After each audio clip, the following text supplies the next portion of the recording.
日本麥當勞咧上年咧就出過一款朱古力批咧就超級受歡迎，佢今年咧又會再出多一次朱古力批啦。除此之外咧，佢仲出多一款全新嘅批，就係鹽焦糖嘅杏仁批，咁就係呢一款啦。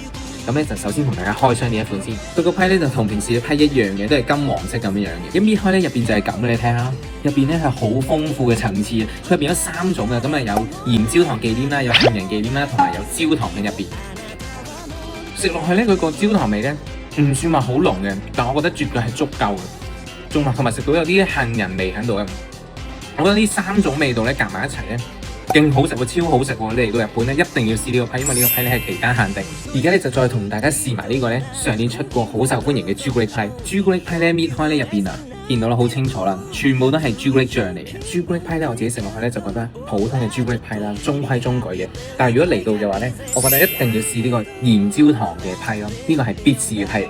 咁啱喺日本嘅你哋一定要買嚟試下啦！